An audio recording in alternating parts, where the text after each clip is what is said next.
ఓం నమో వెంకటేశాయ. భవబీజ నిర్హరణ జవసౌఖ్య వితరణ గోవింద గోవింద. గురుపూజనమానన కార్యమహం గురుణా విధినా పరిసాధయిత గురురూపిణి చాత్మని భావనయా గురుచిద్ఘనమాశు సమాపయిత అని అఖిలాండ కోటి బ్రహ్మాండ నాయకుడు దేవదేవుడు శ్రీ వెంకటేశ్వర స్వామి వారిని భక్తిగా ప్రార్థించుకుంటూ శ్రీ శుకులవారు ఉపదేశం చేసిన శ్రీమద్ భాగవతం యొక్క అధ్యయన కార్యక్రమాన్ని మనం ప్రారంభించుకుందాము. యథాప్రకారం ప్రార్థనా శ్లోకాలను చదువుకుని కార్యక్రమానికి మంగళాచరణం చేసుకుందాం. శ్రీ గురు ప్రార్థన. గురుర్బ్రహ్మా గురుర్విష్ణు గురుర్దేవో మహేశ్వర గురుః సాక్షాత్ పరం బ్రహ్మ తస్మై శ్రీ గురవే నమః. శ్రీనివాస ప్రార్థనా. వెంకటాద్రినివాసాయ సంకటాది వినాశినే శంకరాయ చ దేవాయ శ్రీనివాసాయ తే నమః. అథ సంకల్పః. శ్రీమత్ ఆదివరాహ క్షేత్రే అస్మాకం ఉపాత్త సమస్త దురిత క్షయ ద్వారా బుద్ధిశుద్ధ్యర్థం విద్యాభివృద్ధ్యర్థం భక్తిజ్ఞానవైరాగ్యాది తదనుకూల సర్వసంపత్సమృద్ధ్యర్థం శ్రీపరమేశ్వర ప్రీత్యర్థం శ్రీమద్భాగవత పాఠం కరిష్యామహే. అస్య శ్రీమద్భాగవత స్తోత్రమహామంత్రస్య నారద ఋషిః బృహతీ ఛందః శ్రీకృష్ణః పరమాత్మా దేవతా బ్రహ్మబీజం భక్తిశక్తిః జ్ఞానవైరాగ్యే కీలకం అస్మాకం శ్రీమద్భగవత్ప్రసాదసిద్ధ్యర్థే పాఠే వినియోగः. ధ్యానం నారాయణాఖ్యనరసింహరవాభిగుప్తం వ్యాసప్రసూతశుకదేశికభీతిలుప్తం ప్రహ్లాదనారదమిథో వచనైరసుప్తం దివ్యం వనం విశతభాగవతం ప్రసృప్తం. శ్రీ గురుభ్యో నమః. ప్రహ్లాదుడు రాక్షస పిల్లలందరికీ కూర్చోబెట్టి ఆత్మజ్ఞానాన్ని ఉపదేశం చేశాడు. అవటానికి వాళ్ళందరూ రాక్షసులు, కానీ నారాయణుడు ఉపదేశం చేసిన లేదా బ్రహ్మగారే ఉపదేశం చేసిన ఆత్మతత్వాన్ని నారద మహర్షి గారు అందుకుంటే, ఆ నారద మహర్షి గారి దగ్గర నుంచి ప్రహ్లాదుడు అందుకుంటే, ఆ ప్రహ్లాదుడి ద్వారా వీళ్ళందరూ ఆత్మతత్వోపదేశాన్ని అందుకున్నారు. అలాంటి యోగ్యులైనటువంటి వాళ్ళు ఆ రాక్షస పిల్లలు. వాళ్ళందరికీ ఆత్మతత్వాన్ని గురించి చెప్పి ప్రహ్లాదుడు ఈ ఆత్మతత్వాన్ని అందుకోవటానికి, ఆత్మతత్వజ్ఞానాన్ని సమకూర్చుకోవటానికి కావలసిన ప్రధానమైన ఉపాయాన్ని పై కొన్ని శ్లోకాల్లో చక్కగా చెప్పాడు. వాటిల్లో మొదటి శ్లోకం తత్రోపాయ సహస్రాణం అయం భగవతోదితః యదీశ్వరే భగవతి యథా యై రంజసా రతిః అనే శ్లోకం. మీకు ఆత్మతత్వజ్ఞానం గురించి చెప్పాను.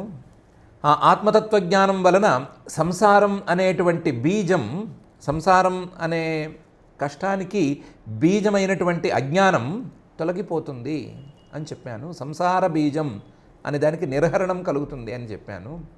ఇవన్నీ కలగాలంటే ఆత్మతత్వజ్ఞానం, సంసార బీజం మొత్తం పోవటం, సంసారంలో ఉండే కష్టాలన్నీ తొలగిపోవటం, ఇవన్నీ అవ్వాలంటే ముందుగా తత్ర ఉపాయ సహస్రాణం, ఎన్నో వేల కొద్దీ ఉపాయాలు ఉంటే వచ్చుగాక, కానీ అయం భగవత ఉదితః, నేను చెప్పబోయే ఒకే ఒక ఉపాయం భగవత మా గురువుగారు నారద మహర్షి గారు నాకు చెప్పారు. ఉదితః, దాన్ని నేను మీకు చెప్తాను.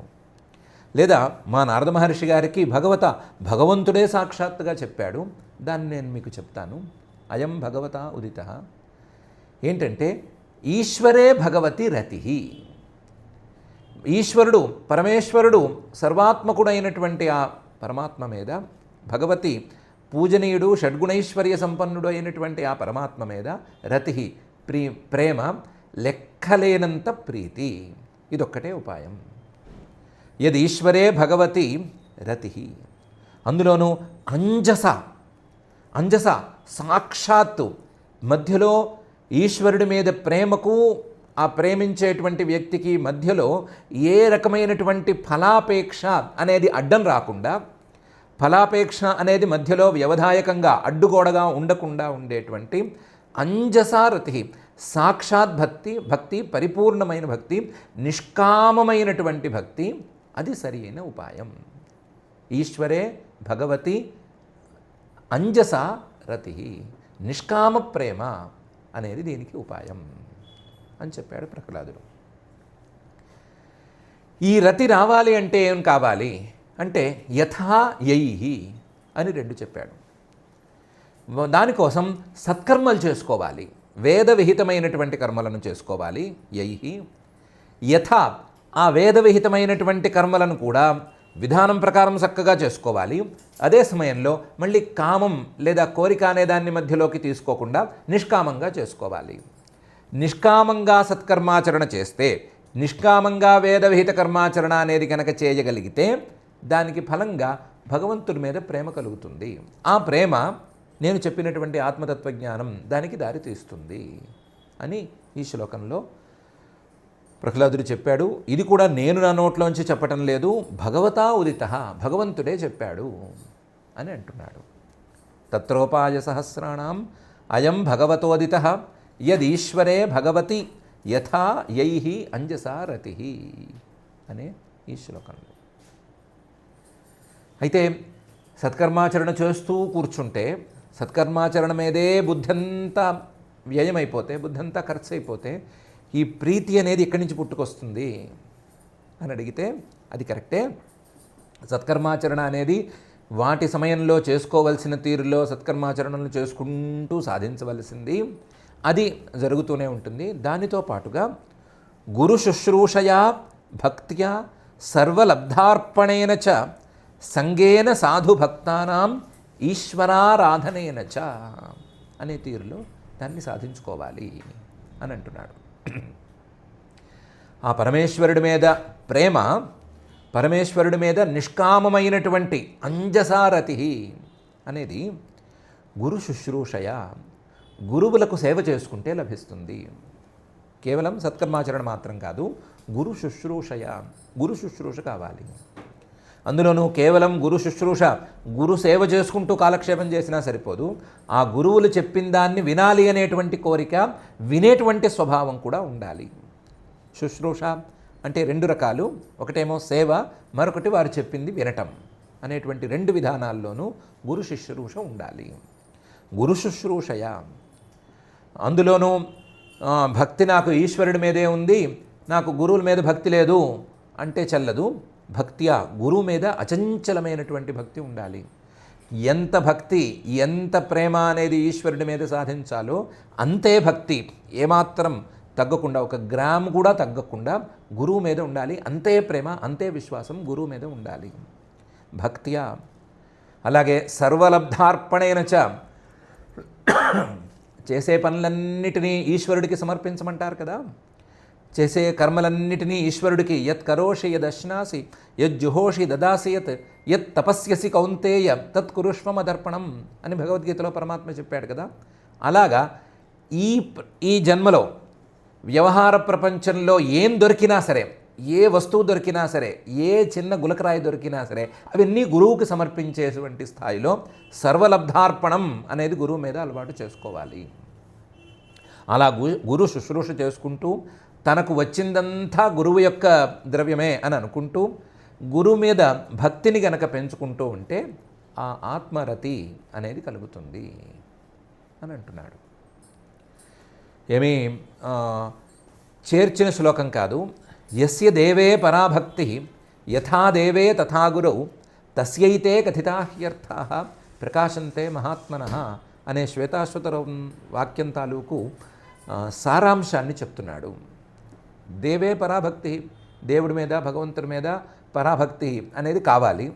కానీ యథా దేవే తథా గురౌ, దేవుడి మీద భగవంతుడి మీద పరమాత్మ మీద ఎంత ప్రేమ ఎంత భక్తి ఉందో అంతే ప్రేమ అంతే భక్తి గురువు మీద ఉండాలి. యథా దేవే తథా గురౌ. అలా ఉంటే గనక తస్యైతే కథితాహ్యర్థా, చెప్పిన విషయాలన్నీ అర్థమవుతాయి. ప్రకాశంతే మహాత్మన. కొన్ని సందర్భాల్లో తస్యైతే అకథితాహ్యర్థా ప్రకాశంతే మహాత్మన, చెప్పకపోయినా విషయం అర్థమైపోతుంది. నోరు తెరిచి ఒక మాట గురువు మాట్లాడకపోయినా అర్థమైపోతుంది అని చెప్తోంది ఆ వాక్యం. దాని తాలూకు స్వారస్యాన్ని మొత్తం గురు శుశ్రూషయా భక్త్యా సర్వలబ్ధార్పణేన చ అనేటువంటి మొదటి అర్థంలో అట్టుపెట్టాడు. ఇది కాక సంగేన సాధు భక్తానాం, సాధు మంచివాళ్ళై ఉండాలి, మంచి నడవడిక కలిగి ఉండాలి, భక్తానాం భక్తులై ఉండాలి, భగవంతుడి యొక్క భక్తులై ఉండాలి. అలాంటి వాళ్ళ యొక్క సంగేన, వాళ్ళ సంఘంతో, వాళ్ళతో చేరటం ద్వారా లేదా వాళ్ళతో కలవటం ద్వారా కూడా ఆ ఆత్మప్రేమను సాధించవచ్చు, పరమాత్మ మీద భక్తిని సాధించవచ్చు. సంగేన సాధు భక్తానాం. లేదంటే భక్తులతో సంబంధం సరిపోతుంది, కానీ ఆ భక్తులతో సంబంధం అనేది సాధు నిష్కపటంగా ఉండాలి. కపటంతో కూడిన సంబంధం అనేది సరిపోదు. మిగతా వస్తువులతో, మిగతా వ్యక్తులతో మనకు ఉండేటువంటి సంబంధం కాస్తంత కాపట్యంతోనే కూడి ఉంటుంది. అలా కాకుండా నిష్కపటంగా కేవలం పరమాత్మ మీద ప్రేమతో మాత్రమే కలవటం, పరమాత్మ మీద నిజమైన ప్రేమ రావటం కోసం మాత్రమే కలవటం అనే తీరులో వాళ్ళతో సంబంధాలని నిలుపుకుంటే సంగేన సాధు భక్తానాం ఆ ఆత్మరతి అనేది కలుగుతుంది. ఇది కాక ఈశ్వరుడి మీదే కదా భక్తి రావాలి. అందువలన ఈశ్వరారాధనేనచ, హృదయంలో ఈశ్వరుణ్ణి ఆరాధించుకునేందుకు అలవాటు చేసుకోవాలి. దానికి కావలసిన సామగ్రిని సమకూర్చుకోవాలి. మానస పూజలు లాంటివి చేసుకోవటం, అసలు హృదయంలోకి ఈశ్వరుణ్ణి తెచ్చుకుని ఈశ్వరుణ్ణి హృదయంలో అర్చించుకోవటం అనే ప్రయత్నం కూడా సాగాలి. ఇలా గనక సాగితే ఈశ్వరుడి మీద ప్రేమ పెరుగుతుంది. మనకెక్కడో కాశీనో ప్రయాగో వెళ్ళినప్పుడు ఏదో శివలింగమో లేదా ఒక మూర్తో తెచ్చి ఇంట్లో పెట్టుకుని నిత్యం దానికి పూజ చేస్తుంటే ఎంత కాదన్నా ఆ మూర్తికి మనకి ఒక సంబంధం ఏర్పడుతోంది కదా, ఆ మూర్తి మీద మనకు ప్రేమ ఏర్పడుతోంది కదా. మనం ఇంట్లో లేకపోతే ఆ మూర్తిని చూసేవాళ్ళు ఎవరు, ఆ మూర్తికి పువ్వు పెట్టేదెవరు, నైవేద్యం పెట్టేదెవరు, చేయి చూపించేదెవరు, ఆ మూర్తి ఇటు అటు కదిలిపోకుండా జాగ్రత్త చేసేదెవరు అనే ఆలోచన ఒక్కసారైనా వస్తుంది కదా, ఎంత కాదన్నా వస్తుంది కదా. ఆ నిత్యారాధన అనేది గనక అలవాటైతే, ఒక మూర్తితో సంబంధం కలిగే మాట అయితే, మనస్సులో ఈశ్వరుని నిత్యం ఆరాధన చేసుకుంటూ ఉంటే ఆయనతో ఒక సంబంధం కలుగుతుంది, ఆయన మీద ప్రేమ కలుగుతుంది. ఆ ప్రేమ పెరిగి పెద్దదై మహాభక్తి అయిపోతుంది అని ప్రహ్లాదుడు చెప్తున్నాడు. గురు శుశ్రూషయా భక్త్యా సర్వలబ్ధార్పణేన చ సంగేన సాధు భక్తానాం ఈశ్వరారాధనేన చ అనే ఈ శ్లోకంలో. ఇది కాక శ్రద్ధయా తత్కథాయాంచ కీర్తనైర్గుణకర్మణాం తత్పాదాంబురుహధ్యానాత్ తల్లింగేక్షణ అర్హణాదిభిః అని ఇంకా కొన్ని ఉపాయాలను పరమేశ్వరుడి మీద ప్రేమ, పరమేశ్వరుడి మీద భక్తి అనే దానికోసం చెప్తున్నాడు. తత్కథాయాం శ్రద్ధయా, ఎవరైనా పరమేశ్వరుని గురించి చెప్తే చెవులు రిక్కించి వినటం అనేటువంటి అలవాటు చేసుకోవాల్సిందే. ఎవరైనా పరమేశ్వరుని గురించి చెప్తుంటే ఎప్పుడు చెప్పిన కథలే చెప్పిందే చెప్తున్నారు అని అనుకోకుండా, పరమేశ్వరుని గురించి చెప్తున్నారు అనే ఉద్దేశంతో తెలిసినవైనా సరే ఇంకా వినాలని అనుకోవటం, మళ్ళీ వినాలనుకోవటం అనేది ఒక భక్తి సాధనం. తత్ శ్రద్ధయా తత్కథాయాంచ. అలాగా గుణకర్మణాం, ఆ పరమేశ్వరుడి యొక్క గుణాలని, పరమేశ్వరుడు చేసినటువంటి కర్మలని లేదా ఆయన యొక్క లీలలని వీటిని కీర్తనై మాటిమాటికి కీర్తిస్తూ ఉండటం, మాటిమాటికి వాటిని చెబుతూ ఉండటం, పాడుతూ ఉండటం అనేటువంటి తీరులో ప్రయత్నం చేసిన భక్తి అనేది పెరుగుతుంది. నోటి మాట, చెవుల తాలూకు వినికిడి, ఈ రెండు అంటే ఇన్కమింగు అవుట్గోయింగు రెండూ కూడా ఆ పరమేశ్వరుడికి సంబంధించినవై ఉంటే గనక పరమేశ్వరుడి మీదే ప్రేమ కలుగుతుంది. అడ్వర్టైజ్మెంట్స్ బాగా చూడగా యాడ్స్ చూడగా అది కావాలి, ఆ వస్తువు కొనుక్కోవాలి అని అనిపించట్లా. వీళ్ళతో చర్చిస్తూ ఉండగా, ఆ చర్చ చేయగా ఎప్పటికైనా దాన్ని తీసేసుకోవాలి అని అనిపించట్లా. అలాగే పరమేశ్వరుని గురించే వింటూ ఉంటే, ఆయన గురించే మాట్లాడుతూ ఉంటే ప్రేమ మొత్తం ఆయన మీదకి మళ్ళీపోతుంది అని ప్రహ్లాదుడు అంటున్నాడు.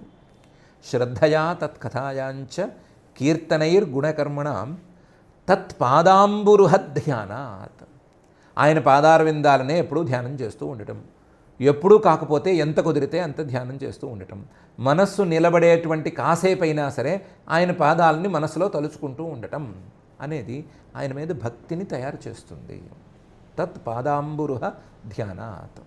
అందులో కేవలం పాదాలను ధ్యానించడం అని కాదు, పద్మాల లాంటి ఆయన పాదాలు, ఆయన పాదాలకు ఉండేటువంటి లక్షణాలు, పద్మానికి ఆయన పాదానికి ఉండేటువంటి పోలిక, పద్మంలాగా ఎంత మెత్తగా ఉండొచ్చు, పద్మంలాగా ఎంత చల్లగా ఉండొచ్చు, పద్మంలాగా ఎంతగా మన తాపాన్ని హరించవచ్చు అనేటువంటి ఆలోచనలతో తత్పాదాంబురుహ ధ్యానం అనే దాన్ని కనుక చేస్తే ఆ పరమేశ్వరుడి మీద భక్తి కలగచ్చు అని అంటున్నాడు.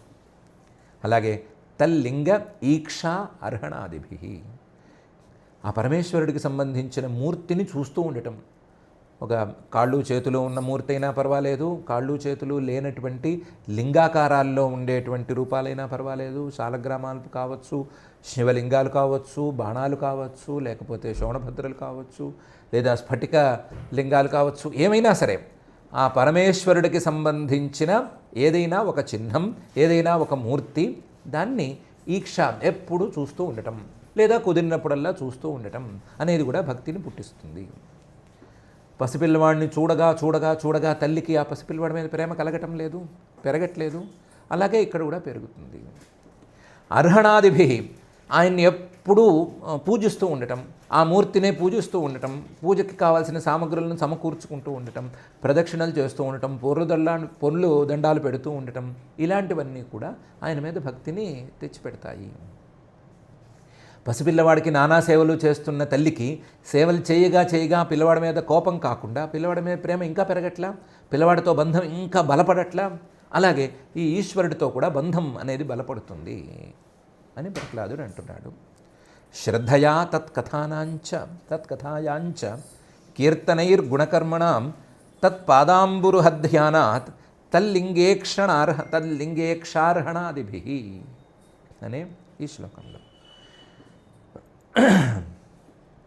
అలా కాదండి, ఇలా చెప్తున్నారు మీరు చెప్తున్నారు, మేము గౌరవంగా వింటాము. కాకపోతే మాకున్న హడావిడికి, మాకున్న భోగలాలసతకి మీరు చెప్పినన్ని పనులు రోజుకు ఒక్కసారి చేసే వీలు కూడా లేదు. సత్కర్మాచరణ చేయాలంటున్నారు, ఆయన మాటలు వినాలంటున్నారు, మాట్లాడాలంటున్నారు, పాడాలంటున్నారు, గురువులు అంటున్నారు, సేవ అంటున్నారు, ఇన్ని మాటలు అంటున్నారు. మేము భోగాల్లో మునిగిపోయి ఉన్నాం కదా, భోగలాలసతతో ఉన్నాం కదా. ఇలాంటి వాళ్ళము ఈ పనులన్నీ చేయమంటే ఎక్కడి నుంచి చేస్తాము? ఉన్నట్టుండి మార్చేసుకుని, అలవాట్లన్నీ మార్చేసుకుని, ఇవన్నీ మానేసి కొత్తగా ఈ పనులు చేయమంటే ఎక్కడి నుంచి చేస్తాము అని మనలాంటి వాళ్ళు అడగచ్చు. పాపం ఆ పిల్లలకి ఇంకా అంత మెచ్యూరిటీ రాలేదు, అంత బుద్ధి వికసించలేదు. మనలాంటి వాళ్ళం అడుగుతాము అనే ఉద్దేశంతో ఒక బ్రహ్మాండమైన సలహా లాంటి శ్లోకాన్ని ప్రహ్లాదుడు చెప్తున్నాడు. హరిస్సర్వేషు భూతేషు భగవానాస్త ఈశ్వరః ఇతి భూతాని మనసా కామైస్తై సాధు మానయేత్ అని. ఒక పని చేయండి, మీకున్న భోగాలు మీరు మానుకోవద్దు, కట్టిపెట్టుకోవద్దు. ఆ భోగాలని అనుభవించండి. ఆ భోగాలకు కావలసినటువంటి వస్తువులను చూడండి. చూసి హరిహి సర్వేషు భూతేషు ఆస్తే అని అనుకోండి. నేను భోగం కోసం వాడుకునేటువంటి ఈ వస్తువులో శ్రీహరి ఉన్నాడు అని అనుకోండి. మీరు భోగం కోసం ఎన్ని వస్తువులు వాడుకున్నా సరే హరి సర్వేషు భూతేషు భగవాన్ ఆస్తే. హరి సర్వేషు, ఆ శ్రీహరే ఈ సర్వభూతాలలోనూ ఉన్నాడు. నేను వాడుకునేటువంటి భూతాలలో, నేను వాడుకునేటువంటి వస్తువులలో ఆ శ్రీహరే ఉన్నాడు అని అనుకోండి. అనుకుంటూ భోగాలను అనుభవించండి. హరి సర్వేషు భూతేషు ఆస్తే. ఆ హరి సర్వేషు భూతేషు అన్నప్పుడు ఆయనకి కొన్ని విశేషణాలు జోడించుకోండి. ఆయన భగవాన్, ఆ శ్రీహరి అనేవాడు పూజనీయుడు. శ్రీహరి పూజనీయుడు. ఈ వస్తువులు పూజనీయమైనవి కావు, వస్తువులకు అంత విలువ లేదు. ఈశ్వర, ఈ వస్తువులని అలాగే భోగాలను అనుభవించేటువంటి నన్ను ఇద్దరినీ కూడా నియంత్రిస్తున్నవాడు ఆ శ్రీహరి అని అనుకోండి. ఈ రెండు విశేషణాలు ఆయనకి జోడించుకోండి, ఆయనకి తగిలించుకోండి. హరి భగవాన్ ఈశ్వర సర్వేషు భూతేషు ఆస్తే అని అనుకోండి. ఇలా అనుకుని ఇతి, ఈ విధంగా భూతాన్ని, ఏ భోగాలను అనుభవిస్తున్నా సరే, ఏ భూతంతో భూత ప్రేత పిశాచం కాదు, ఏ పంచభూతాల్లోని ఏ భూతంతో ఏ సంతోషాన్ని ఏ భోగాన్ని అనుభవిస్తున్నా సరే భూతాన్ని మనసుతో ఈ రకంగా భావించుకుని కామైస్తై కోరుకున్న భోగాల్ని అనుభవించటమే. ఏం కోరుకున్నా సరే, ఏ వస్తువుతో ఏ భోగమైనా సరే అనుభవించటమే. కానీ శ్రీహరి భగవాన్ ఈశ్వర అస్మిన్ భూతే ఆస్తే అని అనుకోవటమే. దాంతోపాటుగా తై సాధు మానయేత్, ఆ భూతాలని అవమానం చేయకుండా, ఈ భూతాలు చీ అని చీకొట్టకుండా, ఏ భూతాన్ని చీకొట్టకుండా, భోగాన్ని ఇచ్చినా ఇవ్వకపోయినా, భోగాన్ని తక్కువ రకంగా ఇచ్చినా అనుకోని విధంగా ఇచ్చినా, ఏ విధంగా ఇచ్చినా సరే తై సాధు మానయేత్. శ్రీహరి తాలూకు స్థానం కదా. ఒక శ్రీహరి తాలూకు విగ్రహానికి ఎంత విలువ ఉందో ఈ వస్తువుకి అంతే విలువ ఉంది. ఒక విగ్రహంలో ఒక మూర్తిలో ఎలాగైతే శ్రీహరి కొలువై ఉన్నాడో ఈ వస్తువులో కూడా శ్రీహరి కొలువై ఉన్నాడు అని గౌరవించడం మొదలుపెట్టండి, మీకు భక్తి ఠకీమని వస్తుంది అని ప్రహ్లాదుడు చెప్తున్నాడు. ఇది భోగాల మీద నుంచి మనస్సును మళ్లించి శ్రీహరి వైపుకు తీసుకెళ్లేందుకు అద్భుతమైనటువంటి ఉపాయము, భోగలాలసత ఉన్నవారికి దివ్యౌషధము అని ప్రహ్లాదుడు చెప్తున్నాడు.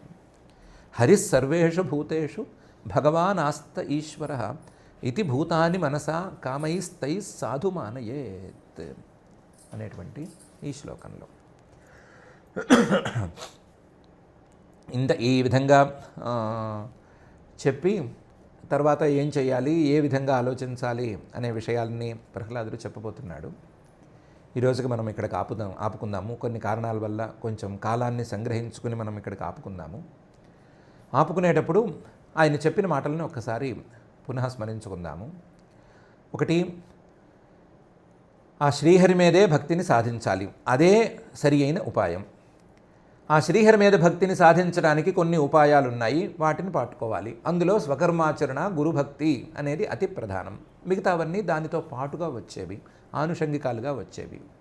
ఒకవేళ అలా కాకుండా భోగలాలసతతో నిండిపోయి ఉన్నాము అనుకున్నా పర్వాలేదు, ఆ భోగాలకి అనుభవించే వస్తువులన్నిటినీ కూడా శ్రీహరి యొక్క రూపాలుగా భావించి వాటిని గౌరవించుకోవడం మొదలు పెట్టుకున్నా సరే ఈ భోగ్య వస్తువుల మీద ఉండేటువంటి ప్రేమ శ్రీహరి మీదకి మళ్ళీపోతుంది అనేది ప్రహ్లాదుడి యొక్క తాత్పర్యం.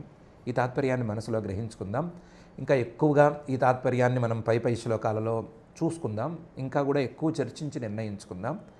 ఇప్పటికైతే ప్రహ్లాదుడు చెప్పిన వాటిల్లో అతి సులభమైన ఉపాయం బాగుంది కదా, భోగాల్ని వదులుకోవక్కర్లేదు, భోగాల్ని అలాగే అనుభవిస్తూనే భక్తిని సాధించుకునే మార్గాన్ని వెతుక్కోవచ్చు అనే సులభమైన ఉపాయం బాగుంది కదా. కాబట్టి ఆ ఉపాయాన్ని పట్టుకుందాం. గురుభక్తిని మాత్రం పొరపాటును కూడా వదిలిపెట్టుకోవద్దు. మిగతా ఏ ఉపాయం పాటించినా పాటించకపోయినా గురుభక్తిని మాత్రం మనసులో గట్టిగా ఉంచుకుని మనం కూడా ఆ పరమేశ్వరుడి మీద అకామ భక్తి లేదా నిష్కపటమైనటువంటి భక్తి లేదా అంజసా భక్తి అనే దాన్ని సాధించుకునేందుకు సమాయత్తమవుదాం. అలా మనకి భక్తిని ప్రసాదించి తత్వజ్ఞానాన్ని అందించవలసిందిగా ఆ అఖిలాండ కోటి బ్రహ్మాండ నాయకుడు దేవదేవుడు శ్రీ వెంకటేశ్వర స్వామి వారిని భక్తిగా ప్రార్థించుకుందాం. చేతనైనంత భక్తిగా ప్రార్థించుకుందాం. పారాయణ కార్యక్రమాన్ని తొందరగా పూర్తి చేసుకుందాం. అథ శ్రీమద్భాగవతే పారమహంస్యాం సంహితాయాం సప్తమస్కంధే సప్తమాధ్యాయే శ్లోకాః తత్రోపాయసహస్రాణాం అయం భగవతోదితః యదీశ్వరే భగవతి యథా యైరంజసారతిః గురుశుశ్రూషయా భక్త్యా సర్వలబ్ధార్పణేన చ సంగేన సాధుభక్తానాం ఈశ్వరారాధనేన చ శ్రద్ధయా తత్కథాయాంచ కీర్తనైర్గుణకర్మణాం తత్పాదాంబురుహధ్యానాత్ తల్లింగేక్షార్హణాదిభిః హరిః సర్వేషు భూతేషు భగవానాస్త ఈశ్వరః ఇతి భూతాని మనసా కామైస్తైః సాధుమానయేత్ ఇతి